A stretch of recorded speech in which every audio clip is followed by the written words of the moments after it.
I'll give that new house you just bought to my parents, or else we're getting divorced. The quarrels start early in the morning, as if I don't already have enough on my plate with work deadlines and raising our kids. He sulks around threatening divorce, but he wasn't always like this. Just a year ago, he was a decent man. Why do mother-in-laws always have to stir the pot and turn their sons against their wives? My name is Nancy. I'm 49 years old, and I make a living as a comic book artist. I was initially just an editor and artist with my husband, Luke, who's 9 years younger. We bonded over our shared interests, started hanging out at Comic Cons, and one thing led to another. We were a couple.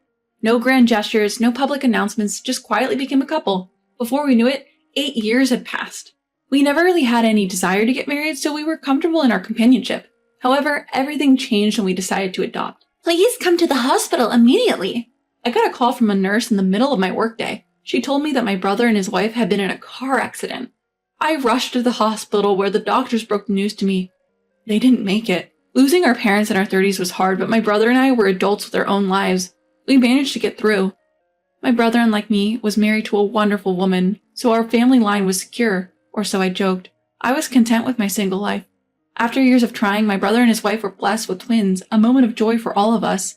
However, the twins couldn't leave the hospital with their mother after birth as they were jaundiced and needed to stay in for a few days. The new parents were commuting to the hospital daily to see their infants when a drunk driver took them away, leaving the twins behind. Afterward, there were relatives who aimed for my brother and his wife's inheritance and expressed interest in adopting the twins, but with firm intention to protect these precious lives that my beloved sibling had left behind. Not for money, I initiated the adoption process for the twins. In this process, I faced harsh criticism from many relatives and some even severed ties with me. Fortunately, right after the Lehman shock, I had purchased 3 one-room apartments in the Marina district. I was living in one and renting out the other 2. Apart from my earnings as a comic book artist, I also had a steady rental income. So I had both a place to live and enough income to raise children. However, I had overlooked something crucial. I had never been married, nor had I ever raised a child. At the time, I was so focused on protecting the twins that I hadn't taken into account what would come next.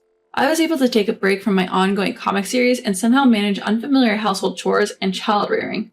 It was already a huge task to care for one infant, but I was thrown into the deep end, having to take care of 2 at the same time, and it was hectic every day. Seeing me run ragged by the twins, Luke, my editor, suddenly proposed to me, saying, "Miss Nancy, will you marry me?" I had lived for 49 years, had a couple of lovers in the past, but as I was absorbed in my work, my marriageable age had passed without me noticing. Also, having continued a vague relationship, more than friends but less than lovers, for 8 years, I couldn't find the meaning to get married now and was unable to respond to his proposal. As I was looking down, lost in thought, one of the twins, my son, started crying loudly using his whole body.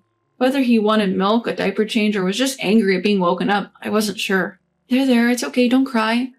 As soon as I picked up the eldest twin, he stopped crying, but I couldn't pick up the younger twin and he continued crying. That's when Luke immediately picked up the younger son and started soothing him. "See, at times like this, you can't hold both of them at once, right? Would you make me their father?" he asked. "But you understand that I'm 49 years old and already have 2 kids, right?" "You're young and I'm married, so it would be better for you to find a woman of childbearing age," I replied.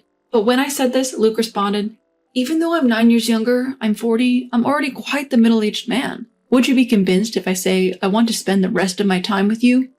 As Luke said this, looking into my eyes, I thought, maybe it's too much for me to raise twins alone. Perhaps the presence of a father is indeed necessary. With that feeling prevailing, I humbly accept your proposal. "I will strive and dedicate myself as a wife and mother," I replied to him. And so we got married and we're planning to live peacefully and happily ever after as a family of 4, but I can't stand this anymore. The one-room apartment, which I had never minded when I was single, had become too cramped since the twins' arrival. With an increasing amount of stuff, there was barely any room to walk around. Despite being newly married, my husband's belongings remained at his parents' house, and it wasn't practical for a family of 4 to live in this one-room apartment. Realizing that it was not environmentally suitable for raising children, both physically and otherwise, I decided to buy a house. Let's move to a spacious house where our family of 4 can live comfortably. Once I made up my mind, I immediately took action. At first, I was looking for used properties and ready-built houses which could be moved into immediately, but I could not find any that met my criteria, like proximity to the train station and having a garden.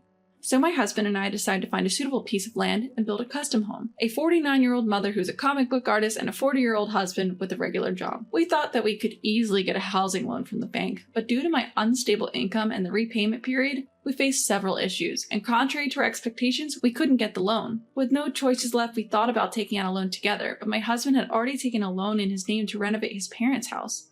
Not only that, he also had a car loan. The only way for us to buy a house for our family was to prepare cash. Alright, let's sell the one-room apartment in the Marina District. They had appreciated in value since I purchased them about 14 years ago, and were now worth more than twice the purchase price. I decided to sell my 2 properties with the estimated price that I could afford a newly built detached house with a garden in the suburbs. Without sticking to the city center, I can afford a house in the suburbs with a garden. I decided to keep the remaining property where I currently lived until the new house was finished. So, using my network of friends and acquaintances, I was able to find a piece of land, design the floor plan, and sign a contract with a construction company that would build my dream house. All that was left was to persevere in this cramped one-room apartment until the new house was completed. But just as I was gearing up, the intercom rang. When I checked the camera, there stood my husband's parents. "Hello, you're there, right? Open the door already." Taken aback by their sudden visit, I unlocked the door and hurried to the entrance to welcome them. "Oh, Nancy, thank you for letting us in. We heard from Luke that you're building a new house because the current room is too small. It's strange to chat standing up. Can we talk inside?" And with those words, they practically barged in, more like home invaders than guests. "Luke's at work today, right? We heard you work from home, so we came to check on you." I couldn't hide my surprise at this unexpected visit from my in-laws. But I couldn't just ask them to leave without even offering them a cup of tea after they'd gone to all the trouble of coming over, given their advanced age. So I remained quiet. "This really is too small for 4 people." Luke's mother said before cuddling the twins and cooing about how cute they were. Then suddenly, "We renovated our house recently. Why don't you stay with us until your new house is ready?" At this unexpected offer from my mother-in-law, I was speechless. I'm in my late 40s, and I thought I was beyond being afraid of anything, but when it came to my mother-in-law's words, even I was rendered speechless. I felt as though I had been turned to stone by Medusa's gaze and couldn't move. Then, "The construction will probably take about a year, right? You've become part of our family, so why don't you let us pamper you a bit? We can look after these twin babies now that we're retired," my father-in-law said. You often hear about father-in-law and mother-in-law issues or trouble with in-laws. But I was ashamed of swallowing those stories whole and doubting the kindness of my in-laws. They are really wonderful people after all. They are Luke's parents, I thought. So that night, Luke and I discussed and decided to live with them until the new house was completed. A few days later, we left our furniture and appliances at home and only brought the necessary daily necessities to Luke's parents' house. They treated us grandly that night, but the following morning, they quickly showed their true colors. "Nancy, wake up." I was awakened by my mother-in-law at 5 a.m., just after I had fed the twins their milk at 3 a.m. and had finally gotten them back to sleep. "It's unacceptable to oversleep at your age. Get up and make breakfast for your husband. I'll teach you how to make Luke's favorite miso soup, so remember it well." I was exasperated by the early morning cooking lesson, despite hardly having had any sleep. I pleaded for a little more sleep, but she scolded me, saying, "I wasn't allowed to sleep when I was your age. You're about the same age as me, but you're too spoiled asking for more sleep because you're tired." She was the type of person who believed in experiencing hardship, as she had when she was young, rather than praising and encouraging. Not only was my mother-in-law a problem, but my father-in-law also had no sense of the atmosphere. "Excuse me, would it be possible to refrain from smoking indoors? We have a baby in the house." When I politely explained this to him after he lit a cigarette without a word at the dining table after dinner, saying, "What? This is my house. I can smoke wherever I want. It's none of your business," he got angry and refused to listen to me. Furthermore, when I left the table to look for an ashtray, my father-in-law put his cigarette ash in the soup I had made, which he hadn't touched, saying it was unpalatable. To make matters worse, he discarded his cigarette butt in the soup bowl. Having lived a poor life in my childhood, I was sensitive about food. I couldn't bear to see food disrespected, let alone wasted. That night, when I told my husband about the terrible way his father treated the food I made and how his mother forced chores on me, leaving me no time to rest, my husband sighed and said, "Isn't it your fault that the food you cook led to such a situation? It's obvious who's the villain here. My parents are very forgiving. All it would take is an apology from you. Let's go apologize right now. I'll accompany you.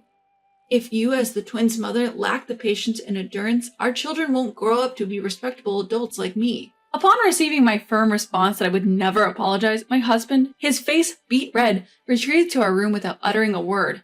The next morning, he left for work without eating breakfast. Surprisingly, he returned home partway through the day and thrust divorce papers in front of me. "What was that attitude yesterday? I'm your husband. Who do you think you are speaking to me like that? I'll divorce you. Now sign these divorce papers." He raged, so I replied, "Well, if you're the husband, then I'm the wife. Got a problem with that? Bring it on. I'll sign, just hand them over." I promptly signed the divorce papers, affixed my seal, and handed them back to my husband. It seemed that losing the argument annoyed him, so he turned to his mother for backup, scurrying off to his parents' room. A 40-year-old man running to his mom because he was about to lose an argument, he was acting like a middle schooler. Such a man wouldn't have the guts to submit divorce papers. As for his mother, who came to his aid, she said, "Luke is the backbone of the family. He goes out to work for all of us. We women must respect our husbands while protecting our homes." As expected, she sided with her son. I had thought living together would make raising our twins easier, but in reality, my in-laws didn't help at all with the children. What's more, while I had shared housework with my husband before, I now had to do it all myself. I was at my wit's end. This is 100 times harder than when I was raising the kids in that cramped one-room apartment. I've reached my limit, I told my husband. His response? "My mom is doing her best for you, Nancy. Isn't it disrespectful to talk about her like that? And you should learn from my perfect mother. She's righteous." He was completely brainwashed by his mother's old-fashioned values. I realized it was impossible to continue the conversation. Early the next morning, I packed up our valuables, took our twins, and went back to our one-room apartment in the Marina District. The relief I felt at being able to raise my kids in peace was short-lived. I was shocked to find that the furniture and appliances I had left behind were all gone. When I called my husband, who had a spare key, he nonchalantly admitted to selling them to a buyer. "When we move into our new home, we'll buy new appliances, right? Old appliances won't suit a new house, so I sold them. Also, our new place has built-in furniture, so I didn't think we needed ours." He had sold everything without my permission. What's more, he seemed thrilled over the phone that the smart appliances had fetched a good price. When I asked him to return the money he made from selling our belongings, he claimed he had already used it to buy hot spring trip tickets as gifts for his parents. Furious, I threatened to report him to the police for stealing and using my belongings without my consent, to which he laughed and said, "Theft doesn't apply between family members," making a mockery of me. He even had the audacity to laugh, suggesting that I neither had the time nor money to consult with a lawyer given the expenses of raising our kids. Infuriated, I hung up and vowed to seek revenge on my husband's family. A few days later, he called me. "It's insane to depict our family in your comic. What were you thinking? I've had enough. The new house you bought will be a gift to my parents. It's the punishment for a disrespectful wife. Oppose me and it's divorce." So, before I returned to my apartment in the Marina District, I had taken from his room to the ward office and submitted the divorce papers that we had signed. Soon after, I received another call, not from my husband, but from my ex-husband, trembling. "What do you mean by divorce? Why did you submit the divorce papers?" I could hear his trembling voice over the phone and imagine his pale face. The thought was so amusing that I couldn't help but burst into laughter. "But wasn't it you who said you'd divorce me if I defied you?" I retorted. He cried out. "I didn't mean it. I don't want a divorce." I had no intentions of forgiving him, and to add insult to injury, I informed my ex-husband about the forthcoming publication of my comic essay, which detailed the harassment I endured from his family. Upon hearing this, Luke panicked. "Hey, I beg you. Everyone in the publishing industry knows I'm your husband. If you depict my family..." What? Are you afraid it will be revealed that you still call your mother Mummy at night? When I taunted him, Luke said, "When a family member is in trouble, you help them, right? I took care of our twins because we're family." Listening to him trying to make himself look good made me speechless. He then said, "Marrying you, Nancy, made me a lucky man. This divorce feels like an extension of a little squabble, right? Let's start over. We can make it work this time." His sudden change of heart made it clear he thought my filing for divorce was just a childish pout. I asked him why he ignored the harassment I had received from my in-laws and why he had promised them a new house if he was now proposing to reconcile. His reasoning was apparently that his family was kind enough to let me live in their home for over 6 months for free. If I defied them, they would not let me live with them. If that happened, I wouldn't be able to live in the new house either. I wondered, why do people feel entitled to their spouse's belongings after marriage? His thoughts left me speechless, not with anger, but with utter disbelief. Apparently, my ex-mother-in-law had brainwashed Luke by telling him that I, an older single mother, would not be desirable to anyone else. "That's why you ended up alone, right?" she would say. "My dear Luke was kind enough to take you in, so you should be grateful to us." Convinced that I would forgive anything, Luke begged me at over 40 with no place to return to. "Let's live together." "There is no way I can live with such an irrational person like you. Soon, I will ask for compensation through my lawyer for the furniture and electronics you sold without my permission. And don't forget that you tarnished my reputation as a publishing company's breadwinner. I hope your chair is still there when the holiday is over. I cut him off and hung up the phone. After that, we moved to our newly completed house. I received a couple $1,000s from Luke, which was far less than $1 million, for compensation and the sale of the furniture and appliances. Then I took a long vacation until my twins started elementary school and raised them with much love and time. Because I hadn't been active as a comic artist for nearly 6 years, some of my work started to gain a sort of mystery premium. My True Story, a collection of bride bullying stories, which I drew just before my long break, became a bestseller and was even made into a movie. I felt a mix of joy and embarrassment. But when these twin boys grow up, I want to teach them to always be on their future wife's side and be there for her, not their mother-in-law.